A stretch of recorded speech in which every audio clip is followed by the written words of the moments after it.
January 2nd, 1987. The sun hangs like a white-hot hammer over the Fada garrison in northern Chad. To the casual observer, this patch of desert is nothing more than scorched sand and basalt rock, a lifeless void on the map of North Africa. But to the Libyan armoured brigade stationed here, this is the iron frontier. They are the undisputed masters of the wasteland. Inside the command bunker, the air is stagnant, thick with the smell of cheap cigarettes and diesel fumes. The mood is not one of fear, but of supreme, almost bored confidence. Why wouldn't it be? The Libyan Arab Jamahiriya is not just a regional power, it is the terrifying fist of Soviet military doctrine in Africa. They are sitting on a stockpile of hardware that would make a Warsaw Pact commander nod in approval. We are talking about dug-in T-55 tanks, BTR-60 armoured personnel carriers, and shelves stacked with heavy artillery shells. The T-55 tank is the protagonist of their confidence. It is a 50-ton beast of cast steel, a predator designed on the drawing boards of the Soviet Union to survive a nuclear battlefield in Europe. Its 100mm rifled gun can punch a hole through a building from a mile away. Against the Chadian National Armed Forces, a disorganized militia often depicted as wearing sandals and carrying rusted rifles, the Libyans believe they are invincible. It is a mathematical mismatch. Steel against flesh, the 20th century against the Stone Age. Colonel Riffi, the commander of the Libyan garrison at Fada, surveys the perimeter. The horizon is shimmering with heat haze. His intelligence reports are clear. The Chadian forces are mobilizing, yes, but they lack heavy armor. They have no air support to speak of. They have no logistics chain capable of sustaining a prolonged siege against a fortified position like Fada. According to every manual printed in Moscow and studied in Tripoli, the Chadians are walking into a meat grinder. Then, the anomaly appears. It starts not with a roar but with a cloud, a massive, rapidly expanding plume of dust rising from the south. The Libyan spotters in the watchtowers squint through their binoculars. They expect to see the slow, lumbering silhouette of tracks churning the sand, perhaps captured tanks or heavy trucks struggling through the dunes. But the dust is moving too fast. It is moving at a velocity that defies the logic of desert warfare. Heavy armor crawls. It grinds the earth into submission at 20 or 30 kilometers per hour. This dust cloud is closing the distance at 80, maybe 90 kilometers per hour. It is swarming. It flows like water over the dunes, rather than ploughing through them. Panic begins to prickle at the back of the colonel's neck. He grabs the radio handset. He orders the T-55 tanks on the perimeter to traverse their turrets. The hydraulic whine of the turret rings fills the air as the massive guns swing toward the oncoming cloud. The gunners press their eyes to the telescopic sights, sweating against the rubber eyepieces. They are looking for a target lock.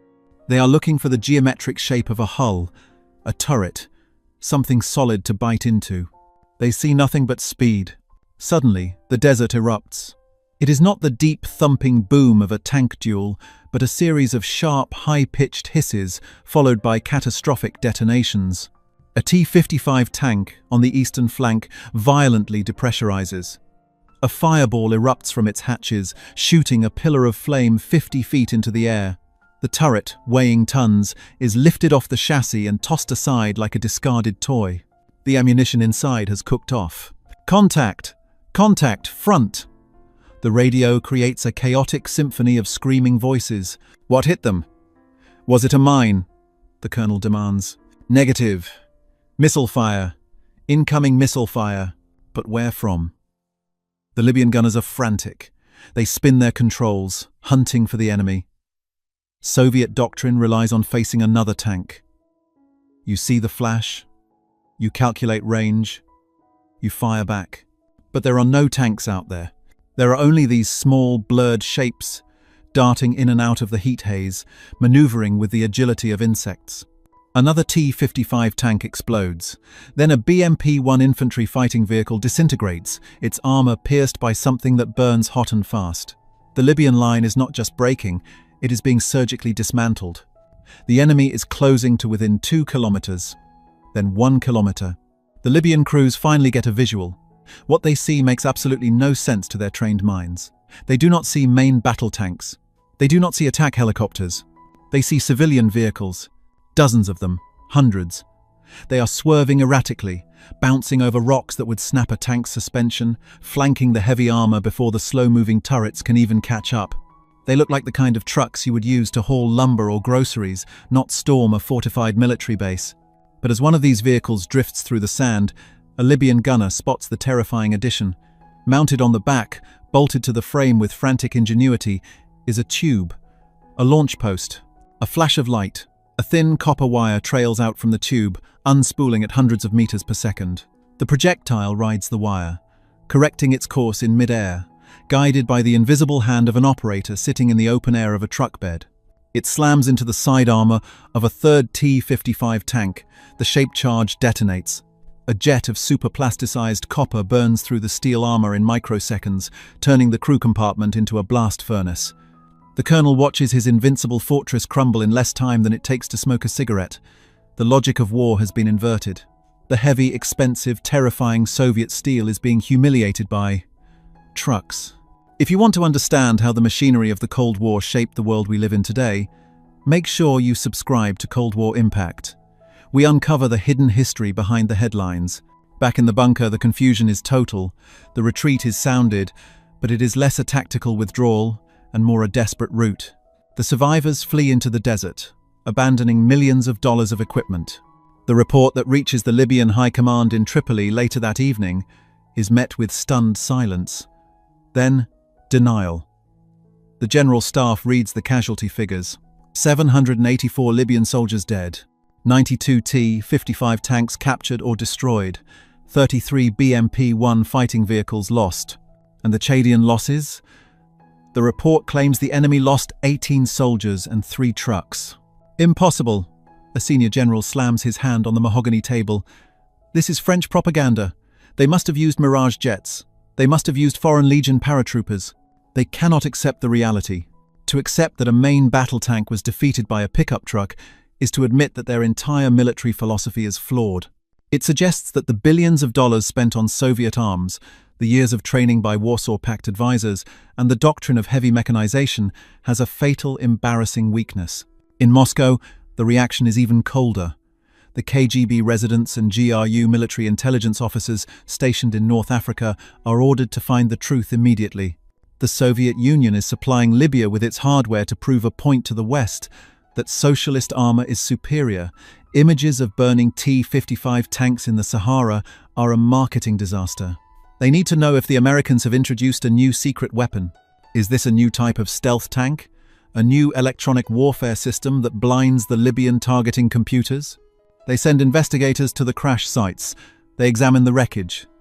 They interview the shell-shocked survivors who speak of dust devils that fired missiles and vanished. The mystery deepens. The investigators find tracks in the sand. They are narrow, rubber tires, no heavy treads.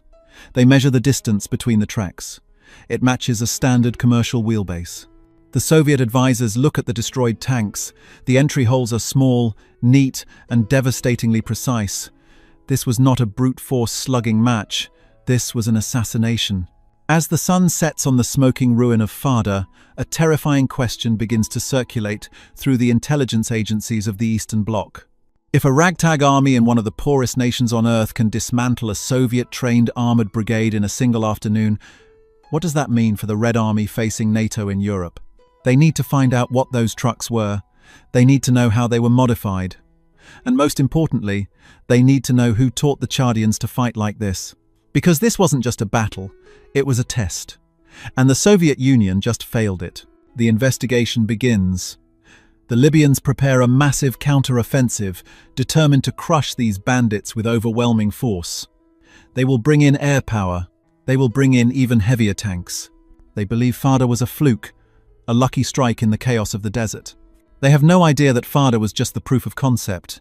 The real war, the war of speed against power, is just beginning, and the weapon that will decide it is hiding in plain sight, parked in driveways all over the world. The silence following the disaster at Fada is heavier than the shelling. In the cool, air-conditioned offices of the Soviet military mission in Tripoli, the atmosphere has shifted from arrogance to a sharp, clinical paranoia. The loss of a garrison is a tragedy. The loss of technical superiority is a crisis. Soviet advisors, men who cut their teeth on the rigid doctrines of the Fulda Gap and the armor-heavy strategies of World War II, are staring at reconnaissance photographs spread across light tables. They are looking for a phantom army. They are tracing the supply lines that must exist, but are nowhere to be found. In modern warfare, an armored brigade is a hungry beast. It requires thousands of gallons of diesel fuel every day. It needs water trucks. It needs ammunition carriers. It needs mobile workshops to fix thrown tracks and blown gaskets. A column of T-55 tanks moving through the Sahara should leave a footprint visible from orbit, a scarred trail of logistics stretching back to the capital. But the Chadian forces have left no such trail. Major Volkov, a technical specialist with the GRU, runs a magnifying loupe over the grainy black and white images of the desert floor surrounding Fada. He sees tire tracks, yes, but they are chaotic, weaving, and terrifyingly light. There are no heavy tread marks of support vehicles. There are no static supply dumps. It defies the laws of logistics, Volkov mutters to his Libyan counterpart. They are operating 600 kilometers from their nearest base. Where is their fuel? Where is their water? They should be dead from dehydration, not overrunning fortified positions. The Libyan officer shakes his head. They strike like jinns. They appear, they kill, and they vanish into the dunes where our tanks cannot follow. The intelligence assessment concludes that the enemy is using a decentralized swarm logic. Instead of a single heavy column, they are 1,000 independent units. But this terrifying agility comes with a fatal flaw, or so the Libyans believe. Light vehicles have no armor. A single piece of shrapnel can disable a truck. A heavy machine gun can turn one into Swiss cheese. And most importantly, they are vulnerable to air power. The Libyan High Command decides to play their ace card. They will not chase these ghosts on the ground. They will bury them from the sky. The order goes out to the Wadi Doum airbase. This is not just an airfield. It is a fortress of strategic dominance planted in the heart of northern Chad. It is the only hard-surface runway in the region capable of handling heavy bombers and high-performance interceptors. It is protected by a triple-layer belt of Soviet-made SAM-6 anti-aircraft missile batteries and ZSU-23-4 Shilka anti-aircraft guns. It is surrounded by miles of dense minefields, specifically designed to shred the tracks of any tank foolish enough to approach. From the hangars of Wadi Doum, the engines of MiG-23 aircraft and Su-22 attack aircraft roar to life. These are Mach 2 capable predators. The plan is simple. Patrol the open desert, spot the dust plumes of the Chadian trucks, and incinerate them with high-explosive rockets and cluster bombs. For the next few weeks, the desert becomes a hunting ground. The Libyan pilots fly low, scanning the heat-shimmering horizon. They are looking for the swarm. On the ground, the Chadian commanders, led by the brilliant Hassan Jarmus, know they are being hunted. They know that if they stop, they die. If they group up, they die. Their survival depends on constant, maddening motion. They adopt a tactic that American observers later describe as Mad Max warfare. They camouflage their vehicles with mud and desert scrub. When the jets scream overhead, they scatter in every direction, making it impossible for a pilot to choose a target.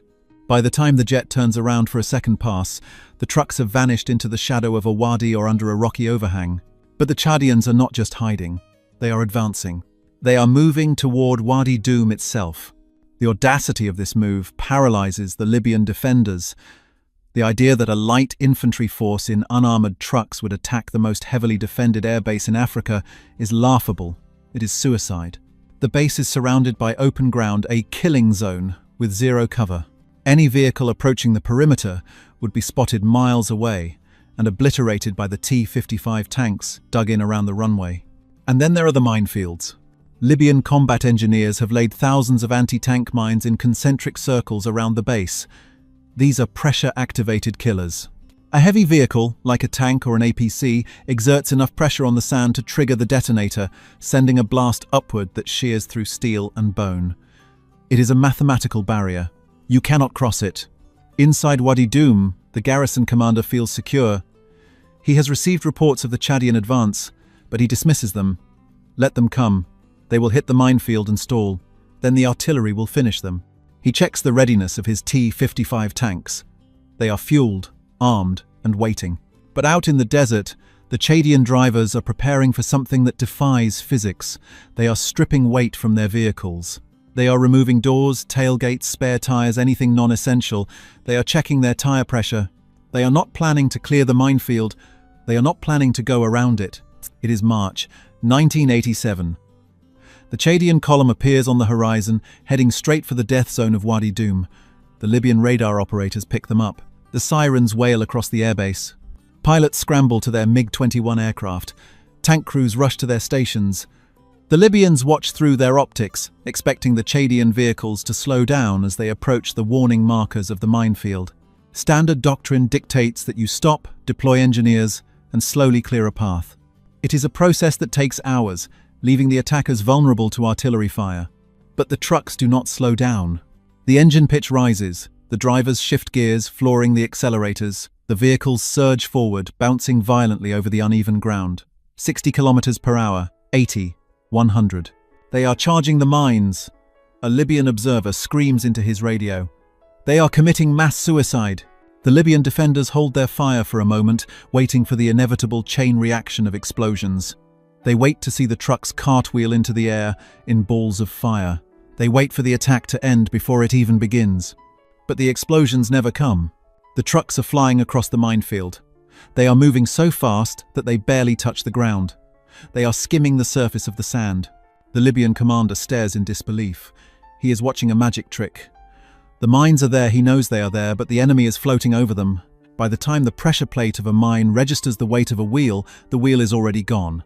The detonator clicks, but the explosion erupts behind the truck, blowing harmlessly into the empty air. The Chadians have weaponized speed. They have turned a defensive impossibility into an offensive breakthrough. Before the Libyans can process this violation of reality, the trucks are through the impregnable barrier. They are inside the perimeter. The distance closes rapidly. The T-55 tanks, expecting a long-range duel, are suddenly faced with targets moving at highway speeds within their own defensive lines. The chaos that follows is absolute. The Chadian trucks, mounting their Milan anti-tank missiles, begin the slaughter. They drift around the heavy Soviet tanks, firing into the vulnerable rear engine blocks. They spray the infantry trenches with heavy machine gun fire. But the real prize is the airfield. A squad of trucks breaks away from the main melee and races toward the tarmac. Parked in neat rows, gleaming under the sun, are the crown jewels of the Libyan Air Force. Millions of dollars of Soviet aerospace engineering.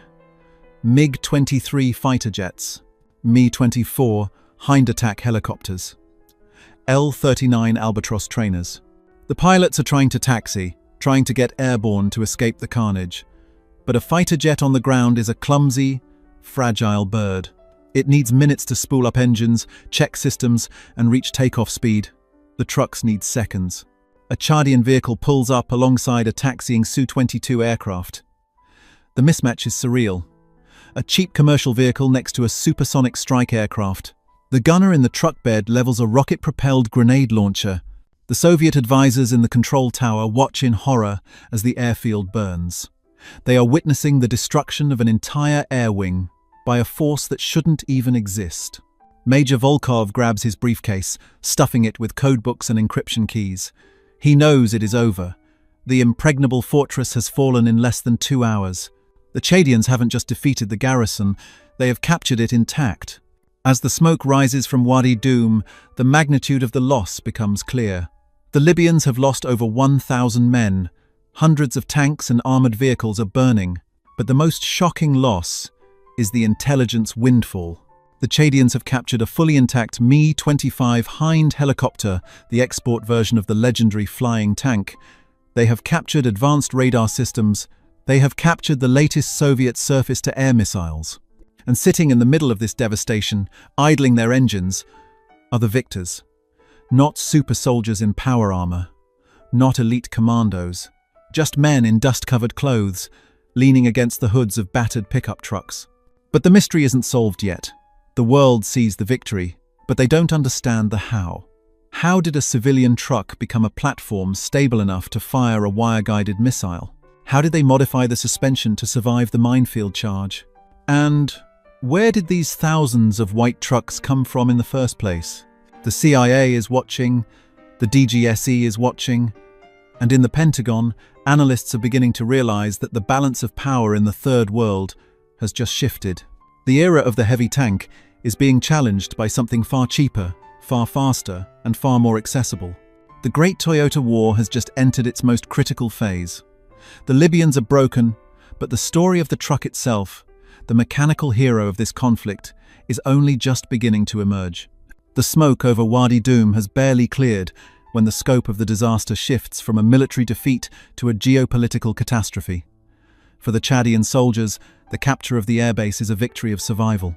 They are celebrating, firing AK-47 rifles into the air and looting the commissary for food and water. They have reclaimed their territory. But for the men in grey suits in Washington and Paris, and the men in panicked meetings in Moscow, the battle for the sand is over. The battle for the secrets has just begun. A startling message is relayed via encrypted diplomatic channels from N'Djamena to the Pentagon.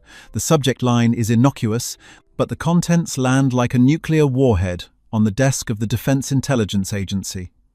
The message confirms that amidst the burning wreckage of the Libyan retreat, something survived. Something that was never supposed to fall into Western hands. Parked on the tarmac, relatively unscathed, is a Mi-25 helicopter. To the uninitiated, it is just a helicopter. To the Cold War intelligence community, this is the Devil's Chariot. It is the export version of the Mi-24 Hind, a flying tank that has terrorized the Mujahideen in Afghanistan. It is a beast of titanium and hardened glass, capable of carrying 8 troops while unleashing a storm of rockets and cannon fire. The West has seen grainy satellite photos of it. They have analyzed blurry gun camera footage, but they have never touched one. They don't know the frequency of its jamming pods. They don't know the precise alloy composition of its rotor blades. They don't know its blind spots. Until now. This is the twist that no one saw coming. The Toyota War, fought with bargain basement pickup trucks, has just delivered the holy grail of Soviet aviation technology to the feet of the CIA. In Moscow, the realization hits with sickening clarity. The capture of the Mi-25 isn't just embarrassing, it compromises the entire Soviet helicopter fleet.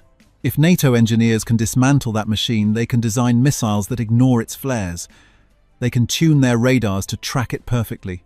The technological edge of the Eastern Bloc is sitting in the open desert, guarded by teenagers in sandals.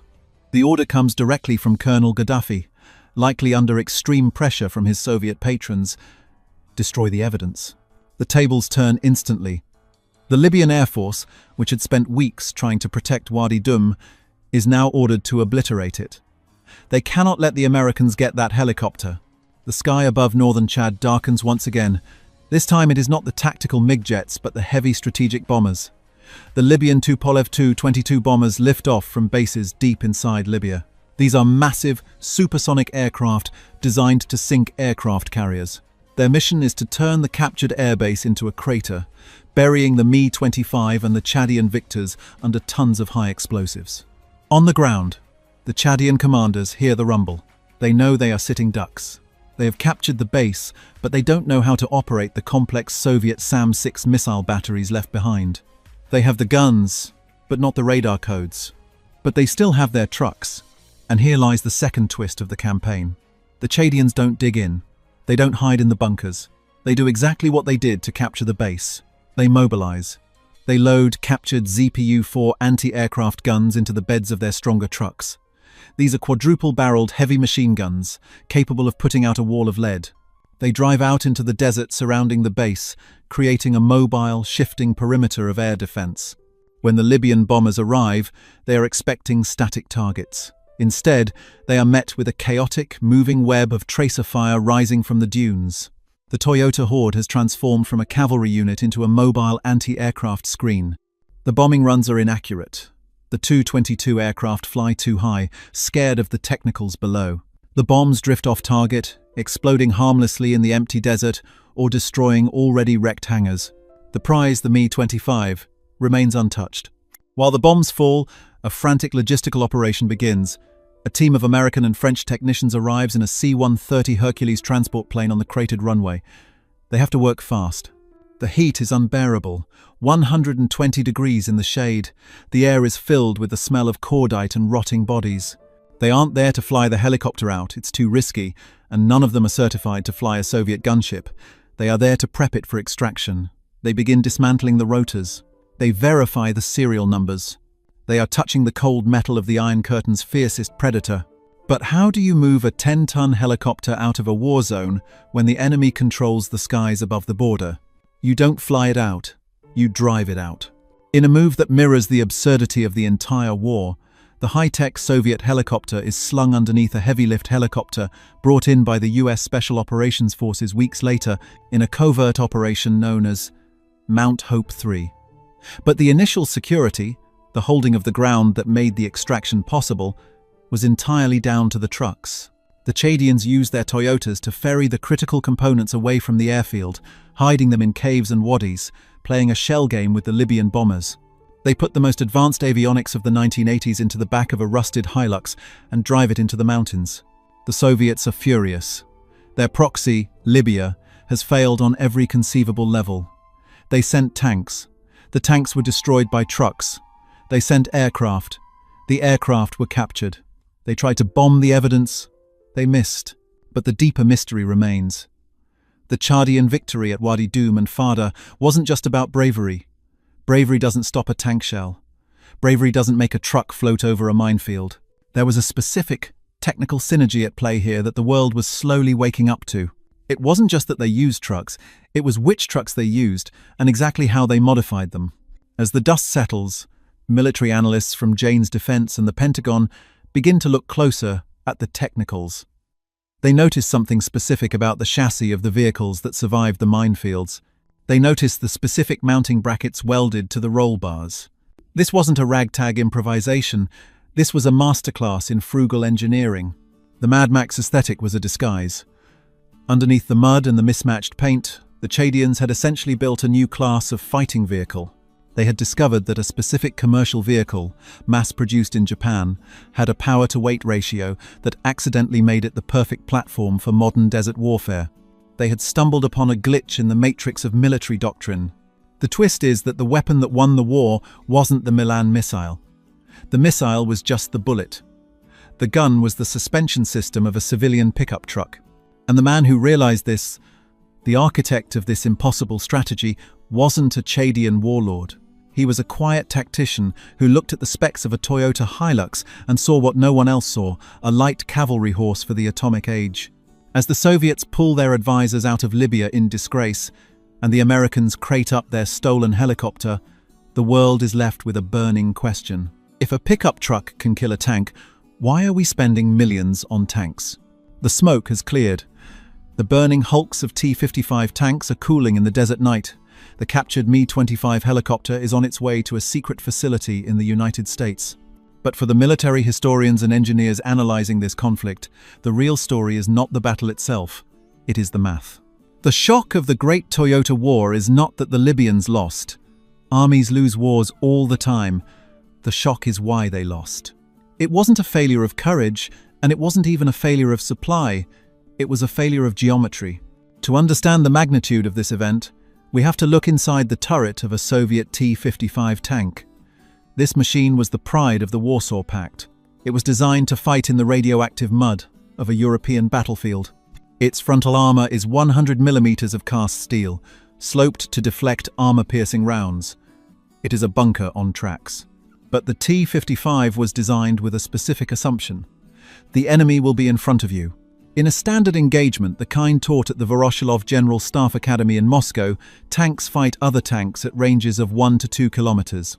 At that distance, the relative motion of the target is small. You don't need to spin your turret fast.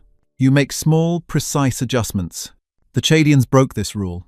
By closing the distance to less than 50 meters using high-speed trucks, they exploited a fatal flaw in the tank's design. Angular velocity. Imagine you are the Libyan gunner. You are looking through a narrow telescopic sight.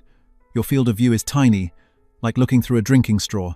Suddenly, a white Toyota pickup truck screams past your flank at 90 kilometers per hour. At a range of 2 kilometers, a vehicle moving that fast crosses your vision slowly. You can track it. At a range of 50 meters, that same vehicle is moving across your vision faster than your eye can follow. The T-55's turret is heavy. It is rotated by an electric or hydraulic motor. It has a maximum traverse speed, a limit to how fast it can spin. The Chadian trucks were moving faster laterally than the tank turret could physically rotate.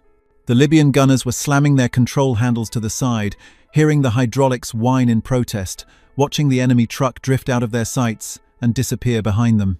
They were defenseless. Not because their armor was weak, but because their reaction time was hardwired to be too slow. The Chadians were essentially kiting the tanks, staying permanently in the blind spots, moving faster than the heavy Soviet machinery could process. This is the first half of the reveal. The Soviet doctrine of heavy armor relied on the enemy fighting a static war. Against a hypermobile enemy who refused to stand still, the tank became a coffin. But the second half of the reveal is even more humiliating. It concerns the trucks themselves. Why Toyota? Why not Ford or Chevrolet or Land Rover? Was it just random availability? Intelligence analysts later discovered that the specific model used, the Toyota Hilux and the Toyota Land Cruiser J70 series, possessed accidental engineering traits that made them superior to purpose-built military vehicles. The secret lay in the frame. Most modern civilian cars use unibody construction, where the body and frame are one piece. It is light and cheap, but if you bolt a heavy weapon to it, the recoil will warp the metal. The car will literally tear itself apart after a few shots. The Toyota Hilux used a fully boxed ladder frame.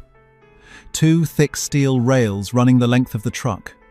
This is old-school, heavy-duty engineering. It meant you could bolt a tripod for a heavy machine gun or a Milan missile post directly to the bed, and the frame would absorb the recoil without flexing. You could overload the suspension with fuel drums and ammo crates, and the solid rear axle would hold. The engine, typically the legendary 22R 4-cylinder petrol engine, was another accidental masterpiece. It wasn't the most powerful engine in the world, but it was simple.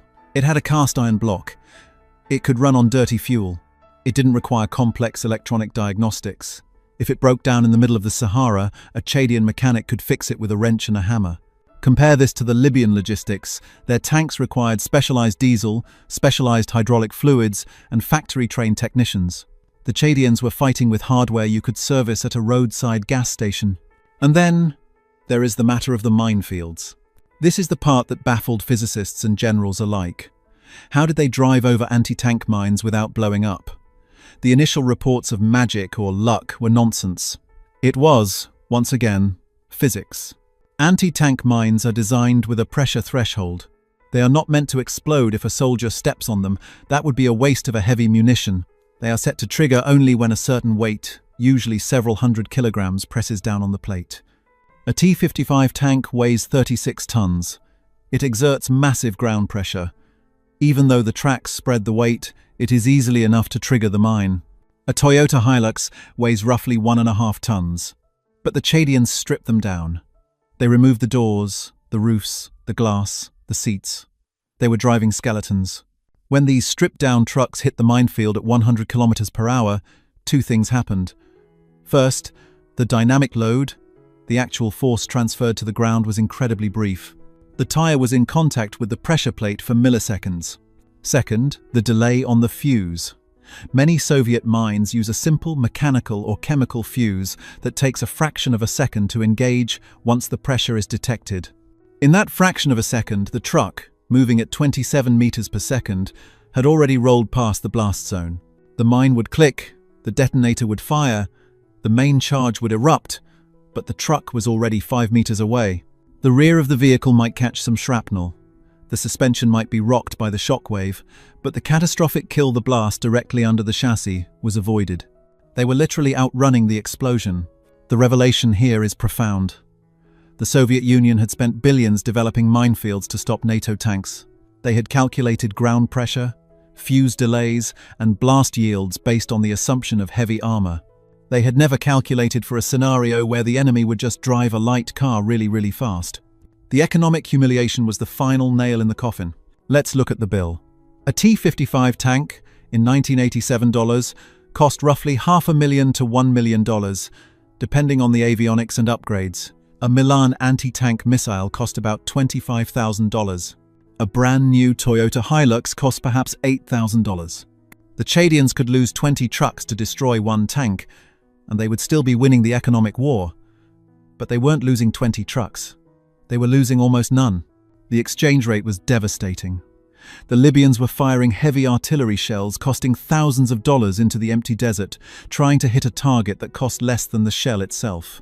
The Chadians were firing missiles that had a 90% kill probability against targets that cost 50 times more than the missile. This was the birth of modern asymmetric warfare. It was the moment the world realized that superiority is not just about who has the biggest gun or the thickest armor. It is about the OODA loop: observe, orient, decide, act. The Chadian OODA loop was instantaneous. They saw a tank, they drove around it, they fired, they left.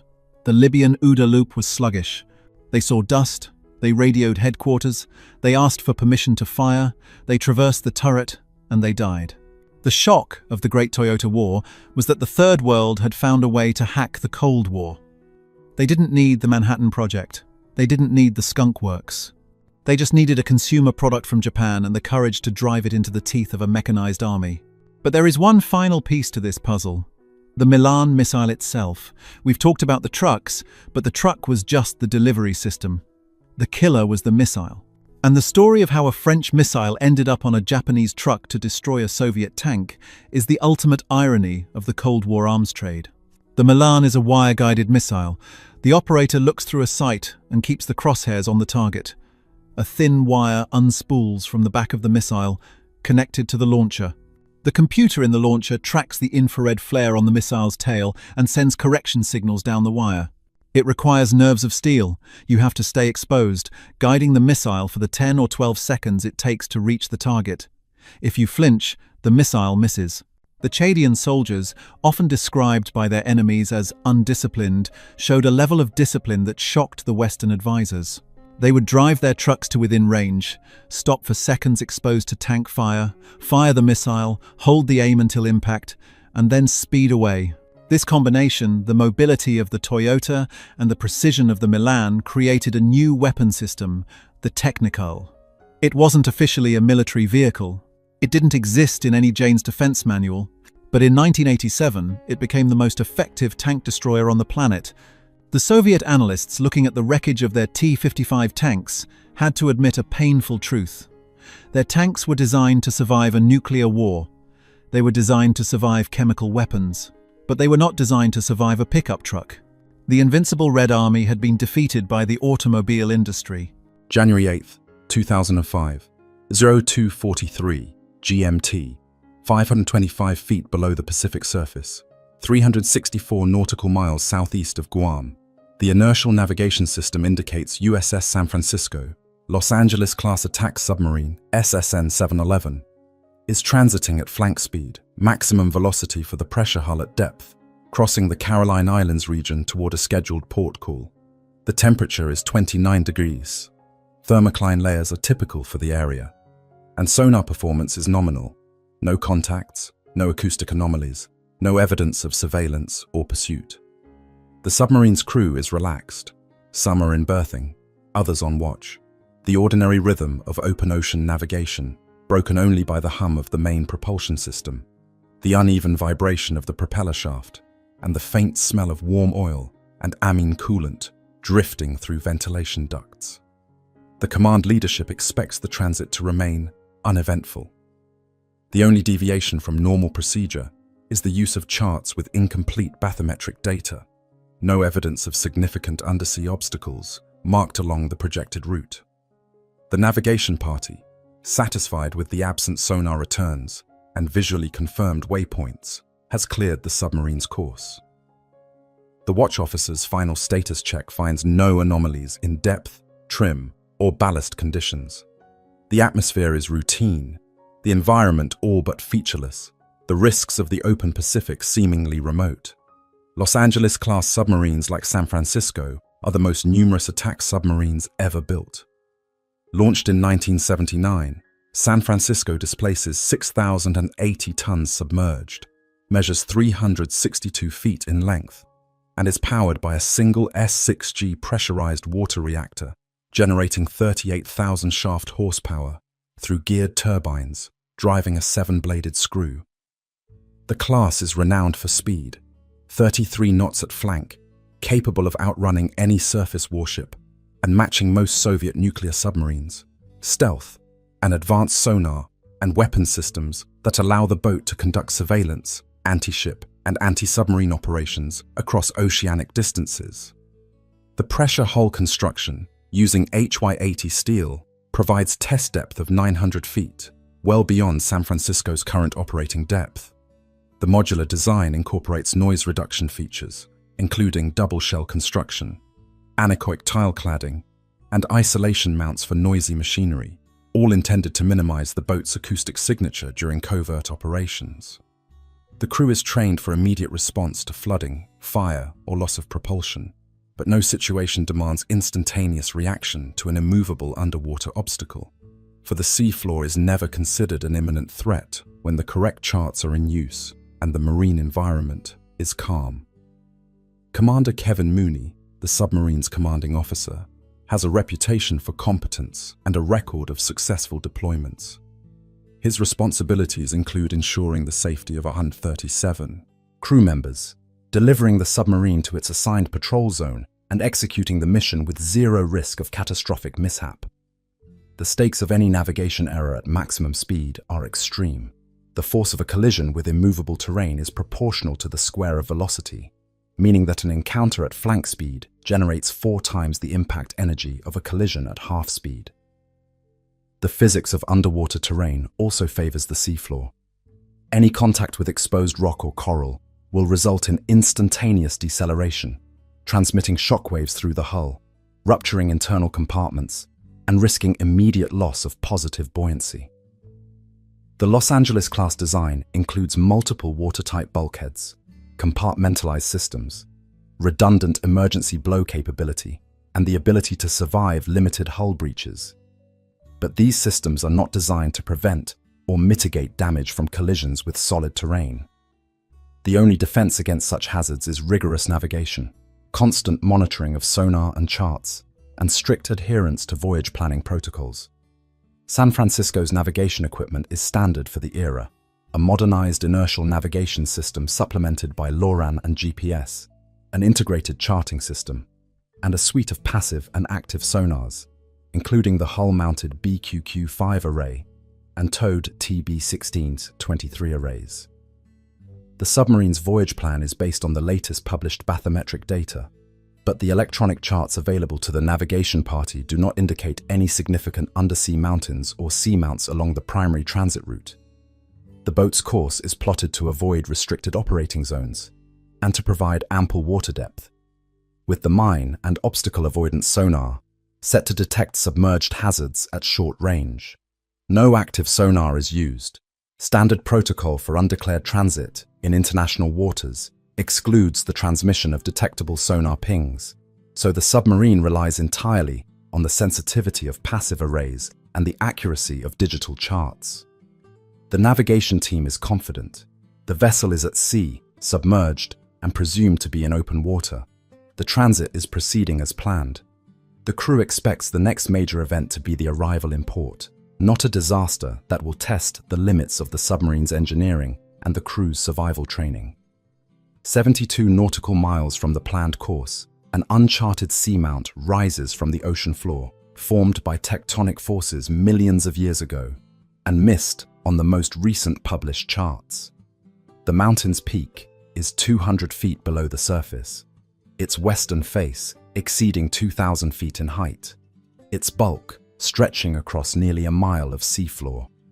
The submarine's course inadvertently deviates slightly from the primary transit route, traveling at 33 knots, flank speed, when the bow enters the shadow zone of the seamount. The inertial navigation system does not issue a warning. The MAL, mine and obstacle avoidance sonar, designed for small, shallow, or metallic hazards, does not register the geological feature. The electronic chart browser, referenced every few minutes by the navigation team, provides no evidence of danger.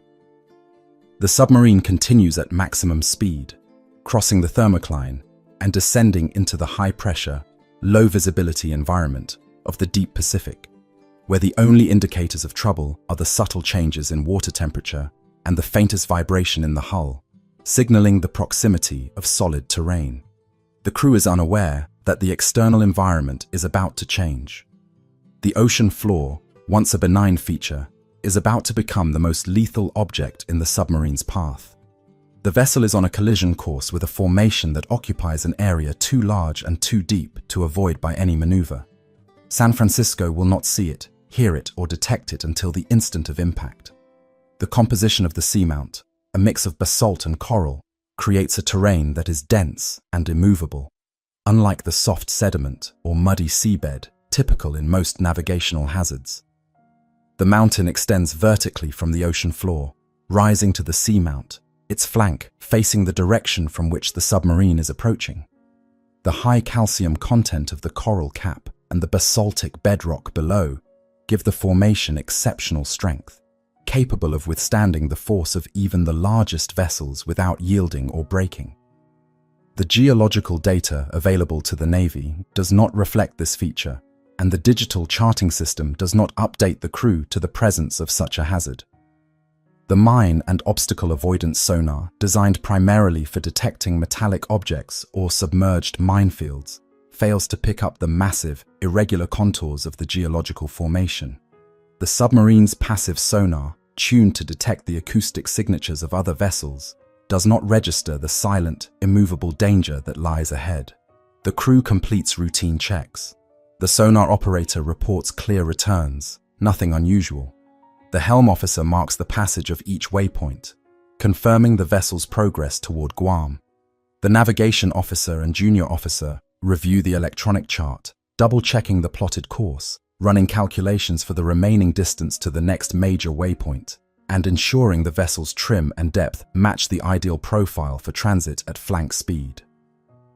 The bridge is a model of submarine efficiency.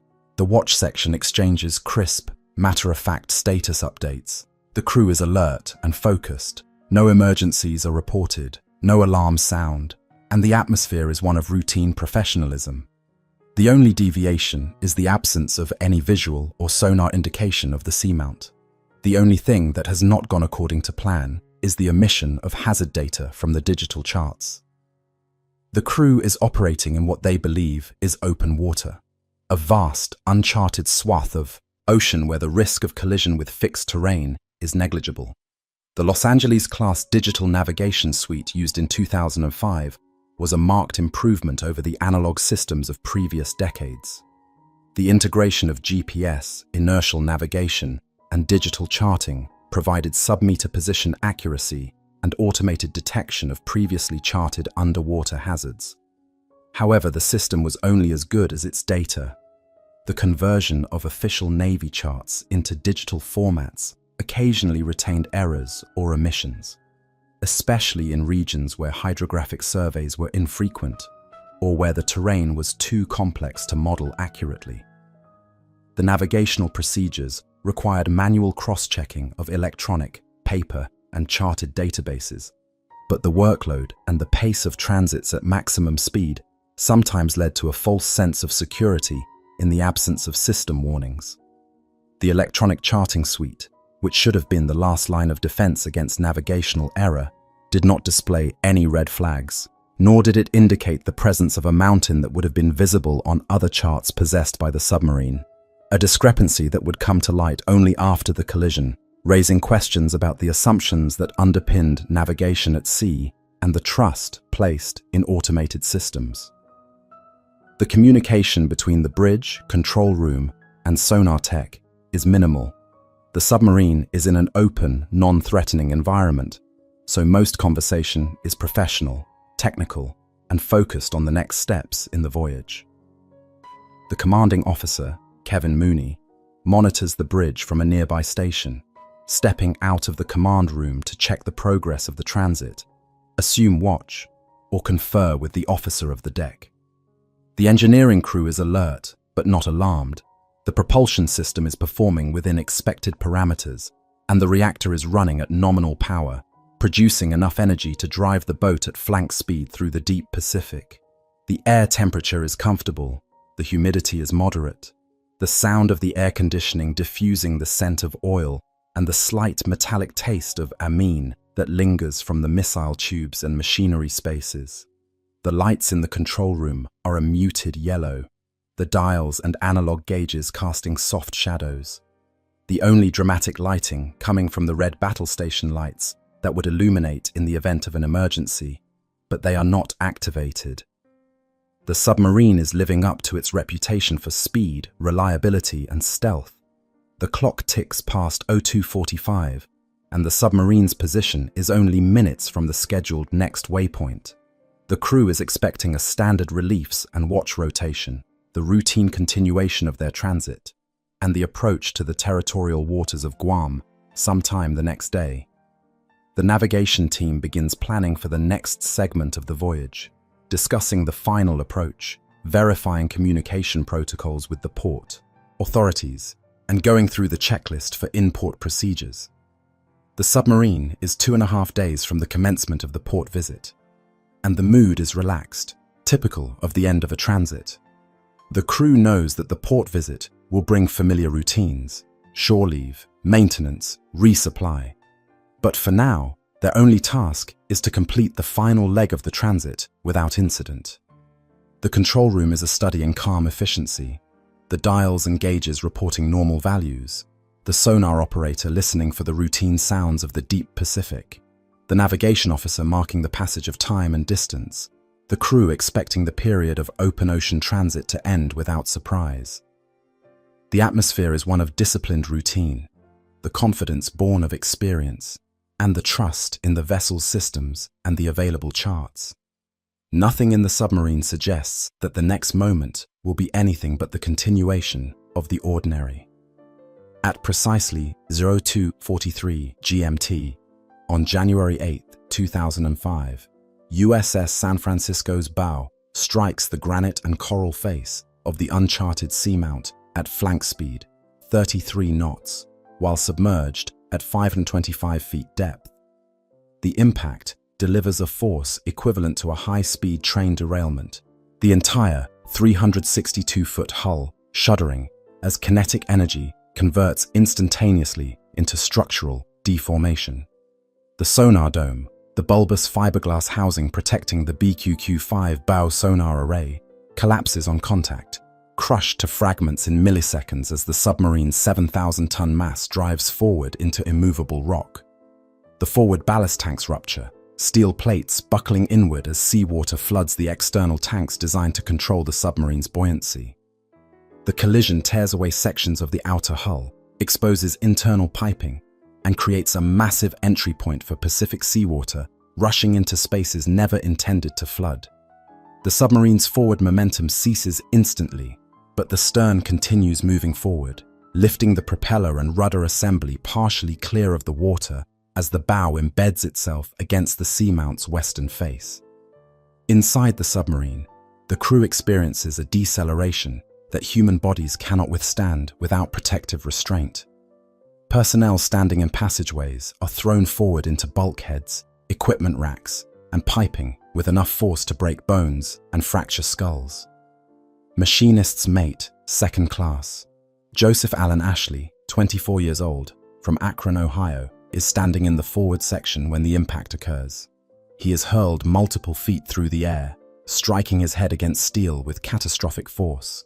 The collision injures 98 crew members, 90% of San Francisco's complement, creating a mass casualty event in an environment where advanced medical care is impossible.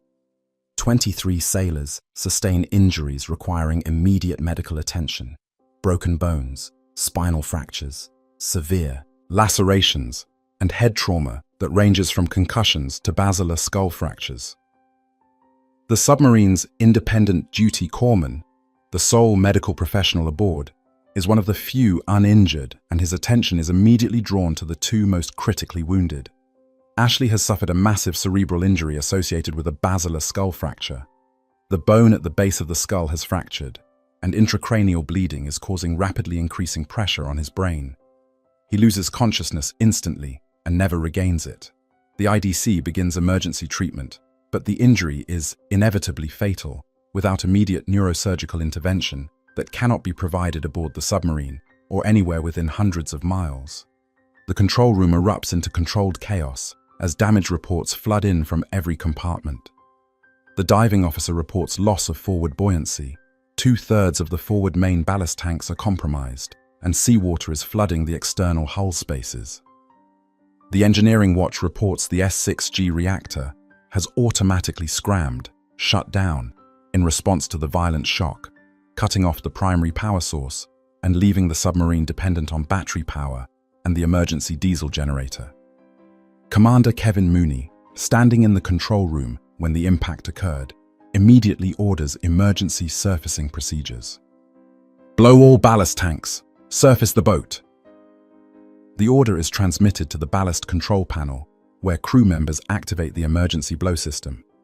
Compressed air stored in high-pressure tanks is released into the main ballast tanks, displacing water and creating positive buoyancy. But the forward tanks are ruptured, and compressed air vents uselessly into the ocean rather than displacing water. The submarine begins to rise, but the angle is steep, bow down, stern up, and the rate of ascent is slower than normal because only the aft ballast tanks are functioning. The crew fights to maintain control as the submarine pitches at an angle that makes movement through passageways treacherous and threatens to cause additional injuries as unsecured equipment and personnel slide forward. The emergency diesel generator is started, providing electrical power to critical systems, including lighting, ventilation, and the low-pressure air blower, a system normally used to ventilate ballast tanks, but now pressed into emergency service. The engineering crew devises an unconventional solution: rig the diesel exhaust and the LP blower to blow simultaneously into the compromised forward ballast tanks, using diesel exhaust pressure to supplement the emergency blow system. The procedure is not in any manual, but it works. The additional pressure helps force water out of the damaged tanks, increasing buoyancy just enough to keep the forward hatches above the waterline when the submarine surfaces. San Francisco breaches the surface at 03:15 GMT, 32 minutes after the collision, her bow riding low, her sail and aft sections elevated, seawater streaming from ruptured hull plating. The crew opens the bridge hatch, and the watch officer emerges into the pre-dawn darkness of the Pacific, confirming visual contact with the horizon and transmitting the first distress call. Submiss, USS San Francisco, collision with underwater object, 1 critical casualty, multiple injuries, request immediate assistance. The message is received by Commander, Submarine Force Pacific at Pearl Harbor, and within minutes, the U.S. Coast Guard cutter Galveston Island and the military Sealift Command vessel USNS Stockholm are diverted to provide assistance. The independent duty corpsman spends the next 24 hours focused primarily on Joseph Ashley, attempting every intervention within his capability to stabilize the critically injured sailor. 2 crew members with previous medical experience assist, treating the dozens of other injured personnel, applying splints to fractured limbs, suturing lacerations, administering pain medication, and monitoring vital signs. The injuries requiring the most urgent attention include 9 concussions, 23 head or face lacerations, multiple fractures, including shoulders, ribs, and spinal vertebrae, and 1 patient with a pneumocephaly, air trapped inside the skull from the basilar fracture. Medical advice is provided remotely from the command center at Submarine Force Pacific in Pearl Harbor, where a rotating watch of Navy physicians monitors the situation continuously. The most time-intensive tasking is arranging care for Ashley. The situation is complicated because there is no neurosurgeon in the territory of Guam at the time of the collision. Plans are set in motion for a neurosurgeon to be flown from Okinawa, Japan, with equipment, while a general surgeon is identified to escort Ashley via helicopter from the submarine to Naval Hospital Guam, once San Francisco reaches closer proximity to Guam. If you'd like to explore this story in greater depth, I've included links in the description to books like Blind Man's Bluff and military medicine journals that provided crucial details you won't find anywhere else. These recommendations support the channel and help us continue producing these deep dive investigations, and I'm grateful to everyone who chooses to learn more through those resources. San Francisco limps toward Guam under her own power, escorted by Coast Guard and Navy vessels, making slow progress with damaged ballast tanks and limited propulsion from the emergency diesel. The crew maintains continuous damage control, monitoring the integrity of the pressure hull, pumping water from flooded compartments, and ensuring the nuclear reactor remains in a safe shutdown condition.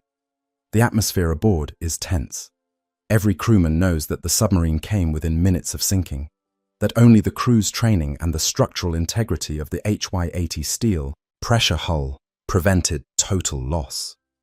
On January 9, 2005, 27 hours after the collision, machinist's mate, second class Joseph Allen Ashley, dies from his injuries. Despite every effort by the submarine's medical team and consultation with physicians ashore, the severity of his head trauma makes survival impossible without immediate neurosurgical intervention that could not be provided in time. Ashley is the only fatality, but his death transforms the incident from a near disaster into a tragedy that will haunt every member of San Francisco's crew. USS San Francisco arrives at Apra Harbor, Guam, on January 10, 2005, 54 hours after the collision, where 29 injured crew members are transported immediately to Naval Hospital Guam for evaluation and treatment. 3 sailors are admitted overnight, 1 with pneumocephaly, zygomatic bone fractures and rib fractures, 1 with a lumbar spine fracture, and 1 with a fractured thyroid cartilage. The remaining 26 are treated and released, though many will require months of physical therapy and medical monitoring. The submarine is moved into dry dock for damage assessment, and the extent of the structural destruction becomes apparent. The sonar dome is completely destroyed, reduced to fragments scattered across the ocean floor 400 miles away. The forward ballast tanks are ruptured and buckled, with sections of outer hull plating torn away or deformed beyond repair. The bow shows massive deformation, steel plates compressed and wrinkled from the impact, the leading edge of the keel ground flat where it struck the seamount. Remarkably, the inner pressure hull is intact. The double hull construction of the Los Angeles class, with an outer hull separated from the inner pressure hull by ballast tanks and structural spaces, absorbed the impact energy, preventing catastrophic flooding of habitable compartments. The nuclear reactor compartment shows no damage. The reactor coolant system remains intact, and there is no release of radioactivity. The submarine's survival is attributed to the strength of HY-80 steel construction, the effectiveness of watertight compartmentalization, and the crew's immediate response to the emergency. The investigation into the collision begins immediately, led by Commander, Submarine Force Pacific, with the findings documented in a 124-page report completed in May 2005. The investigation determines that San Francisco struck a seamount that did not appear on the primary digital navigation chart in use at the time of the collision. However, other charts in San Francisco's possession, specifically older paper charts covering the same region, clearly displayed a navigation hazard marked as discolored water, a hydrographic notation indicating the probable presence of a shallow seamount or coral formation. The navigation team failed to review those charts adequately and transfer pertinent hazard data to the digital chart being used for primary navigation, violating relevant directives and the ship's own navigation procedures. The investigation concludes that if San Francisco's leaders and watch teams had complied with requisite procedures and exercised prudent navigation practices, the grounding would most likely have been avoided. The failure is attributed not to equipment malfunction or incomplete chart coverage, but to procedural non-compliance. The crew possessed the information necessary to avoid the hazard, but did not cross-reference sources as required. Commander Kevin Mooney is relieved of command on May 19, 2005, and issued a letter of reprimand. The Navy acknowledges Mooney's otherwise remarkably good record, but ultimate responsibility for navigational safety rests with the commanding officer. The investigation finds that several critical navigational and voyage planning procedures were not being implemented aboard San Francisco, and Mooney, as commanding officer, is accountable for ensuring crew compliance with those procedures. The immediate hours following the collision are dominated by damage control, medical triage, and the desperate effort to keep San Francisco afloat. The forward compartments are completely flooded. The sonar dome is crushed, and the bow plating is crumpled inward like aluminum foil compressed by a hydraulic press. The watertight bulkheads hold, barely, preventing the flooding from spreading aft, and allowing the crew to maintain buoyancy through the emergency ballast blow system that forces compressed air into the main ballast tanks, displacing seawater and lifting the submarine toward the surface. The medical response is immediate and overwhelming. 98 crew members are injured, 23 so severely they cannot stand watch or perform duties during the emergency transit back to Guam. Machinist's mate. Second Class Joseph Allen Ashley, 24 years old, dies from injuries sustained when the impact threw him headfirst into machinery in the forward engineering spaces, fracturing his skull and causing traumatic brain injury that proves fatal despite immediate medical intervention. Ashley's death marks him as the only fatality, but the toll on the crew is staggering. Broken bones, spinal injuries, severe lacerations, concussions, and internal trauma from impacts with equipment, bulkheads, and pipes during the instantaneous deceleration. The submarine's medical personnel, hospital corpsmen trained for combat trauma, work frantically to stabilize the critically injured, administering pain medication, splinting fractures, and monitoring for signs of internal bleeding or neurological damage. The crew transforms berthing areas and the crew's mess into improvised triage centers, with the most severely wounded receiving priority care while others wait with lesser injuries. Commander Mooney makes the decision to surface immediately, despite the risk of further hull damage. The submarine breaks the surface at approximately 03:15 GMT, less than 30 minutes after the collision, listing heavily to port with the bow submerged and the sail canted at an unnatural angle. The crew establishes communication with US Pacific Fleet headquarters, transmitting an emergency distress signal and requesting immediate assistance. The transit back to Guam is conducted at minimal speed, with continuous monitoring of the damaged bow compartments for signs of progressive flooding. Surface vessels are dispatched to escort San Francisco, providing medical support and damage control assistance as the submarine limps across 364 nautical miles of open ocean with a crushed bow and a crew struggling to manage both the physical damage to the vessel and the psychological trauma of the collision. The voyage takes more than 24 hours, with crew members rotating through damage control watches, medical care shifts, and the grim task of securing Joseph Ashley's remains for transport ashore. San Francisco arrives at Apra Harbor, Guam, on January 10, 2005, where emergency dry docking reveals the full extent of the damage. The bow is destroyed from the sonar dome back to the forward torpedo room, approximately 60 feet of the submarine's structure compressed, twisted, and rendered unsalvageable. The pressure hull shows stress fractures extending aft from the impact zone, and the main ballast tanks are ruptured in multiple locations. Naval engineers initially question whether the submarine can be repaired, or whether she will be declared a constructive total loss and decommissioned. The investigation into the collision begins within days, led by Vice Admiral Jonathan Greenert, commander of the US 7th Fleet. The inquiry focuses on navigation procedures, chart usage, command oversight, and the sequence of decisions that led the submarine to transit at flank speed through waters where hazards were marked on available charts, but not transferred to the digital navigation system in use. The investigation reveals a cascade of failures: procedural lapses, inadequate chart review, failure to cross-reference multiple data sources, and command decisions that prioritize speed over comprehensive hazard assessment. The critical finding centers on Chart DMA 81023, a Defense Mapping Agency chart that clearly showed an area of discolored water at the location where San Francisco struck the seamount.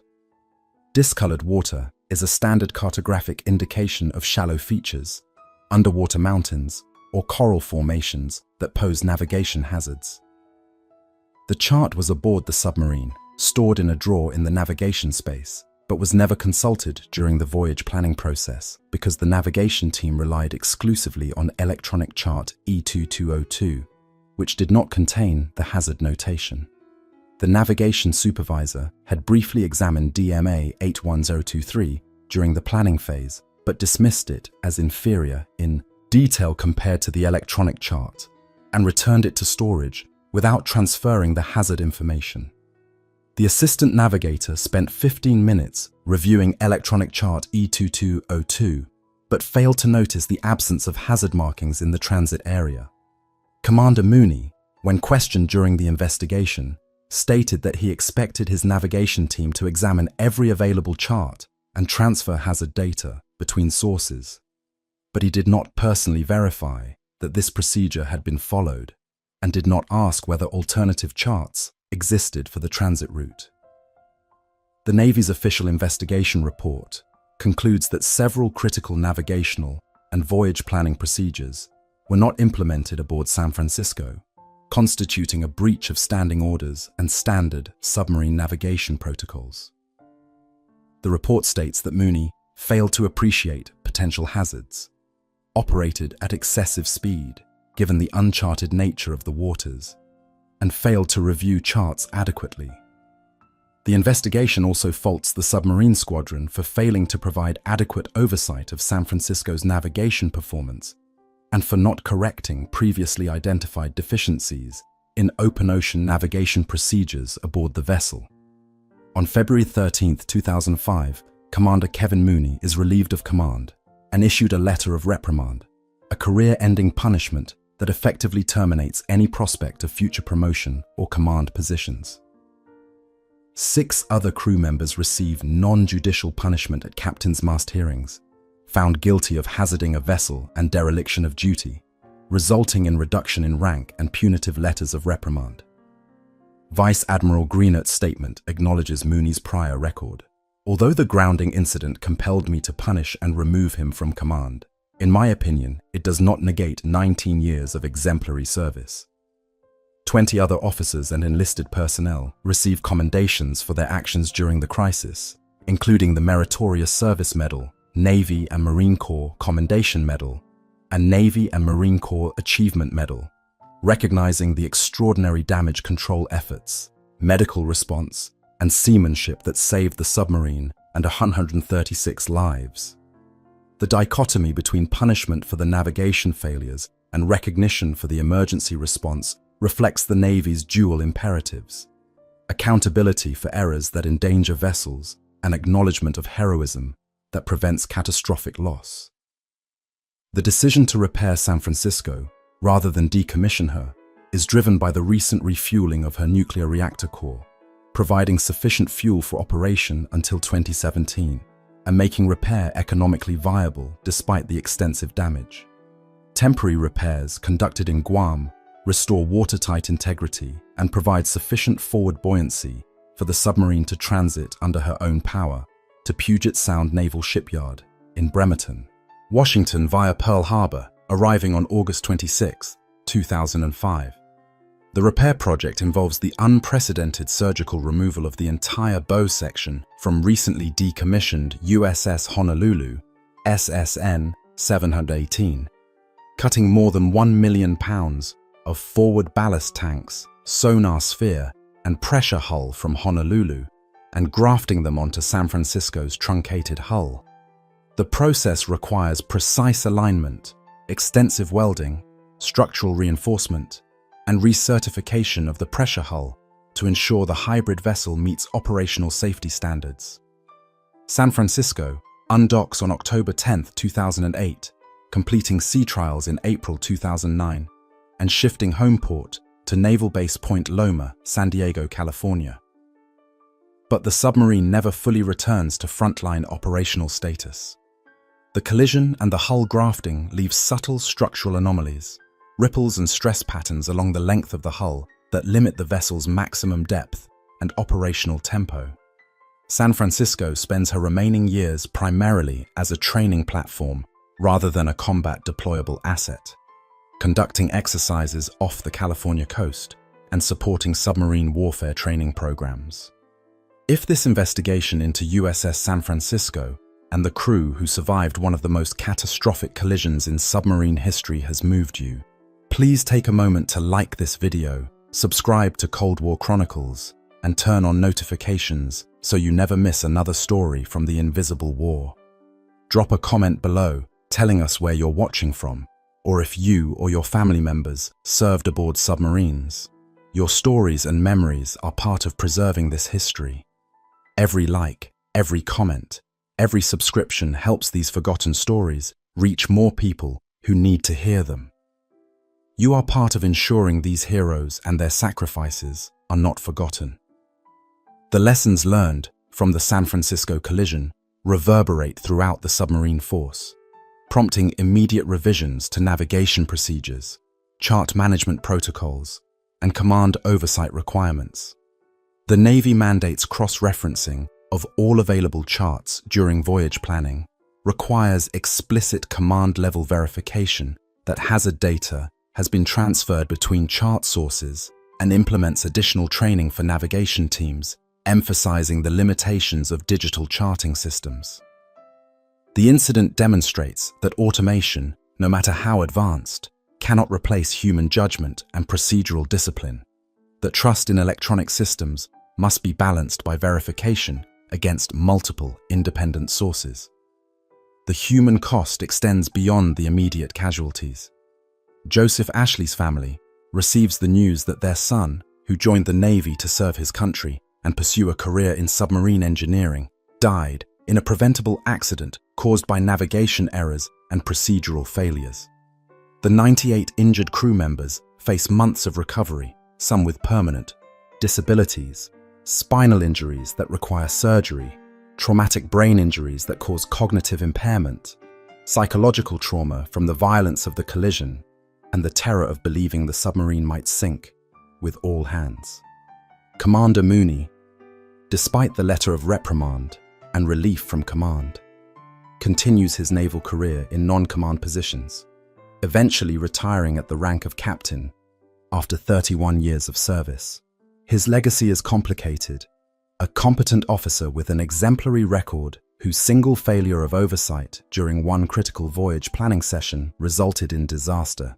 The 6 crew members punished alongside him face the end of their advancement prospects, their careers effectively terminated by the determination that they hazarded a vessel through dereliction of duty.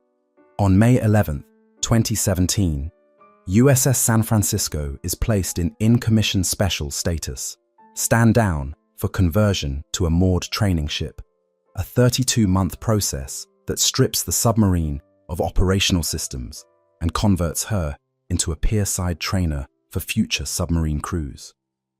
The conversion is completed in mid-2021, and San Francisco is relocated from Norfolk to Charleston before being officially decommissioned on May 15, 2022, ending 42 years of service that included countless successful deployments, overshadowed by the single catastrophic event on January 8, 2005. The broader question raised by San Francisco's collision is whether the increasing complexity and automation of submarine systems creates complacency among crews who trust electronic displays without verifying the underlying data. The collision occurred not because the information was unavailable, but because the procedural discipline required to access and cross-reference that information was not maintained. The seamount was on a chart aboard the submarine. The hazard data was documented. The navigation team simply failed to look. This is Cold War Chronicles. If you enjoyed this deep dive into the invisible war, please subscribe and turn on notifications. We have only just scratched the surface of the secrets buried beneath the ice. Thank you for ensuring that Machinist's Mate Second Class, Joseph Allen Ashley, and the 137 crew members of USS San Francisco are not forgotten.